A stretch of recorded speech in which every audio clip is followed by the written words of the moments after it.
It's time for the faith walk of the day.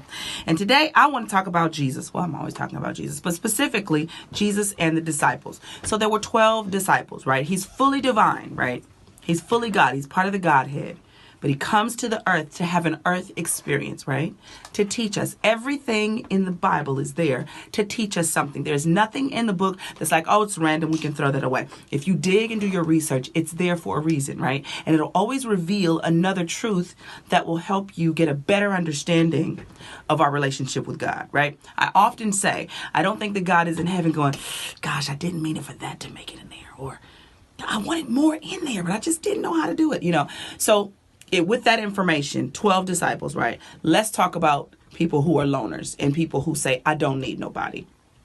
If Jesus, who was fully divine, had 12 disciples, Simon and Andrew and James and John and Philip and Thaddeus and Bartholomew and Thomas and James, another James and Matthew, Simon and Judas. He has all these guys, right?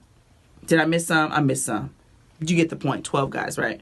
So those of you who take comfort in being by yourself all the time, I personally don't think it's healthy, right? Because you always need communication. We were created for communication. The Bible says it's not good for man to be alone. That includes woman.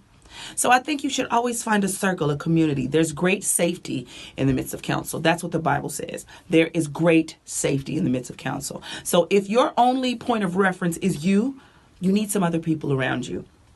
It might be the reason you keep going round and round and staying in the same circle. Because I don't trust nobody. And I don't talk to nobody. That's the wrong motivation.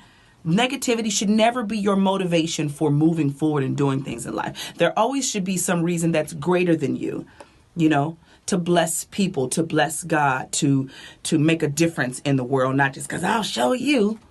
They did me wrong. I don't want to hang around people because people are messy. Of course, all the disciples were jacked up. Judas betrayed him. Peter denied him. Thomas was doubting, even though he saw the miracles. And these are the people that Jesus had around you. So take note of the people that you have around you. They may be flawed, but that doesn't mean that they're bad for you. Not all the time. And you're not going to always get away from that. There are people who are human, beautifully human. That means we're all a mess at times and we're all jacked up at times. But I have some wonderful people who I love just as crazy as they want to be, but I love them. And they're not going nowhere. And I'm keeping them in my life. And so let that serve as an example for those of you who want to be alone and don't want to make friends because you're afraid that someone may break your heart. Yes, they may break your heart. But guess what? I love mending the pieces and putting relationships back together. I'm the champion of that. I could really resuscitate a relationship. I could really apologize and say, listen, how can we get past this situation? I didn't like this or I didn't like that. Let's communicate. Let's talk about it. Let's figure out where we went wrong. Let's move forward.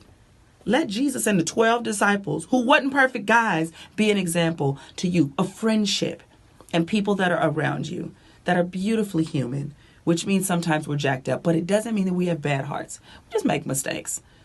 So get you some friends, some good old crazy friends that's going to get on your nerves but love you and be there for you and cry with you and cheer for you. I think we all need it, okay? That is my faith walk for today. Love you and I mean it.